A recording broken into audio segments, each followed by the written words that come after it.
क्षमा breaking Jain news. Shri जी का सानोदा पधारी। ये पारसनाथ भगवान का अतिशय है कि आज मुझे परम पूज्य जगत पूज निर्यापक श्रवण मुनि श्री सुधास सागर महाराज का सिद्ध श्रुत भक्ति पूर्वक वंदना करने का सौभाग्य मिला। पुण्य सानोदा वालों का था। मुझे महाराज से आज एक जिज्ञासा पूछना है कि भगवान, जब आपने पूज्य गुरुदेव के चरणों में अपने आप को समर्पित किया, पूज्य गुरुदेव ने आपको शिष्य के रूप में स्वीकार किया और रत्नत्रय का दान जैनेश्वरी दीक्षा दी। उस समय संघ में पूज्य गुरुदेव और पूरा संघ ठंडी के समय में, जड़काड़े के समय में सीक वाली तृण वाली चटाई का प्रयोग करता था। मैंने 1987 में कानों से नहीं आंखों से सुना है, देखा नहीं सुना है। वो जिनालय तोवंजी 1987 का पार्श्वनाथ भगवान का। इसके बाद गुरुदेव का विहार चंदेरी ललितपुर हुआ। ललितपुर से चंदेरी लौट कर महाराज का उपसंग बना। उसके बाद चंदेरी 2-5 दिन के प्रवास के बाद निशंक सागर जी अलग का संग होने के बाद महाराज श्री का पिपरई होती हुई मंगावली पदार्पण हुआ।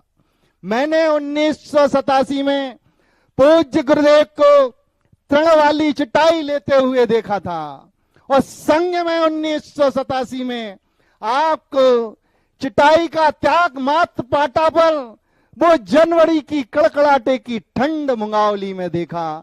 तो भगवान, ये विल पावर आप में कैसे आया?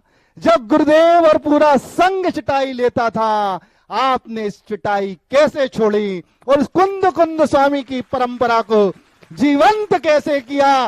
और आपको देखकर गुरुदेव ने भी आजीवन चटाई का त्याग कर दिया और पूरे संघ के साधकों को गुरुदेव ने दीक्षा दी। तो एक शर्त के साथ, जो चटाई का त्याग करेगा, मात्र रुग्ण साधुओं के लिए छूट दी गई। तो मुझे आपसे पूछना, गुरुदेव ने भी जिस वस्तु का त्याग नहीं करने का साहस कर पाए, ये विल पावर आप में कहां से आया? ये मनोबल आप में कहां से आया? ये मेरी जिज्ञासा का आप समाधान दीजिए। वो कहते हैं ना कि नया मुल्ला, वही मेरी दशा थी। यूं जब कभी शुरुआत में क्या होता है, जब शास्त्रों को पढ़ते हैं तो ऐसे लगता है कि जैसा शास्त्रों में लिखा है वैसा मैं भी करूं। छोटे बालक जल्दी उसको ग्रहण करने का भाव करते हैं। और जब शीत आदि परिचय को पढ़ रहे थे कि नदी के किनारे शीतकाल में बैठते हैं और गर्मी के किनारे गर्मी के समय पहाड़ों पर बैठते हैं, तो ये सब बातें बनकर के जैसे रागी को राग की बातें सुनकर के राग जागता है, ऐसी बैरागी को बैराग की बातें सुनकर वैराग्य जागता है। और उस बैराग की बातों को सुनकर के लगता था कि ऐसा भी कभी होता है क्या, ऐसा भी संभव है क्या? चलो प्रैक्टिकल करते हैं। सन 1984 की घटना है, जबलपुर की। हम और समय सागर जी महाराज दोनों यूं इसी शीत परिचय की चर्चा कर रहे थे। तो यूं बात आई बातों बातों में, क्या ऐसा होता होगा? सही है।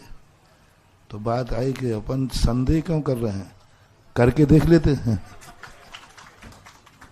बस उसी दिन से हम लोगों ने बिना चटाई के, चटाई को छोड़ा नहीं था, चटाई तो रखी रहती थी पर ओढ़ते नहीं थे।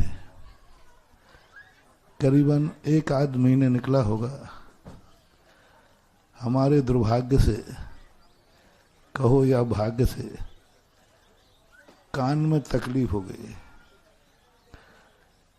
तो किसी भक्त दलाल ने,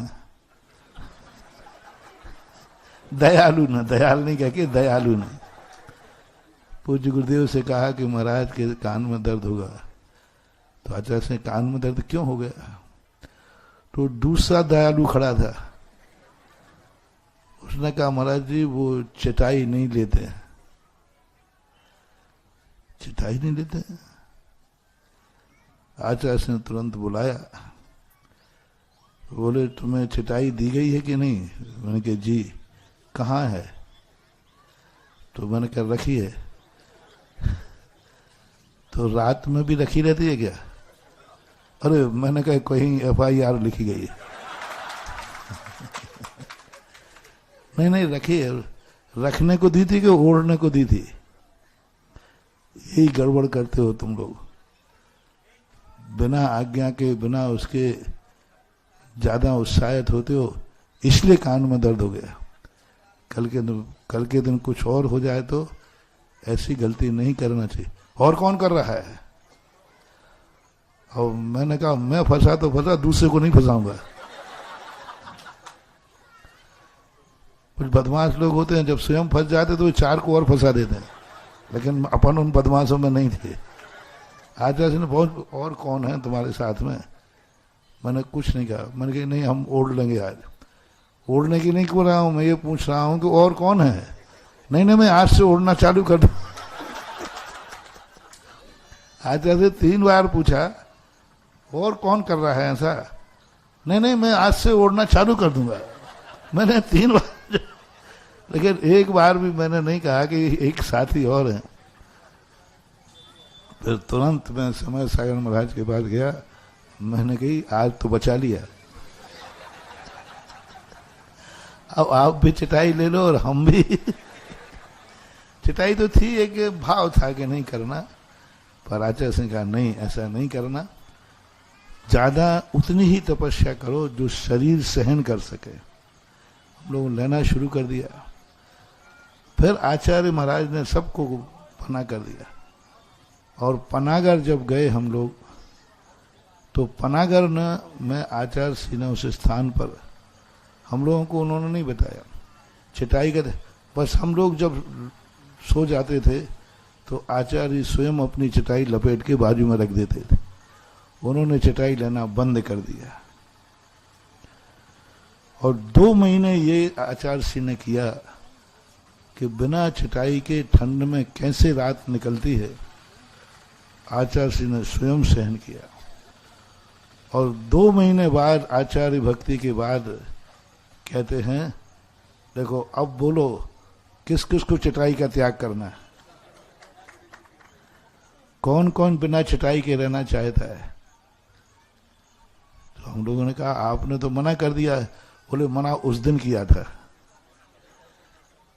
अब मैंने खुद करके देख लिया है।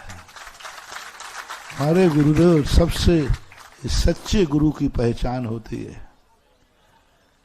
सच्चा गुरु कभी भी अपने शिष्यों को वही कठिन मार्ग बताता है, पहले स्वयं कठिन मार्ग पर चलता है। स्वयं देखते पहले क्या होता है, कैसे होता है। कल के दिन नींद नहीं आए विक्षिप्त हो जाए, नींद नहीं आए तो गर्मी भी चढ़ सकती, कुछ भी हो सकता है। तो आचार्य महाराज ने स्वयं करके देखा। यही एक सच्चे गुरु की पहचान होती है। शिष्य को वही साधना देते हैं जो स्वयं अपनी जिंदगी में साधना कर लेते हैं। ऐसे हमारे आचार्य महाराज सबको पहले स्वयं साधना करते थे हर चीज की, फिर बाद में कराते थे। ऐसे गुरु को बार बार नमोस्तु। हमारे देख करके उनने नहीं त्यागा है, उनको देख करके हम लोगों ने त्यागा था। उन्होंने शीत परिचय शतक लिखा है, उस परिचय शतक को पढ़ करके ऐसा भाव हुआ था।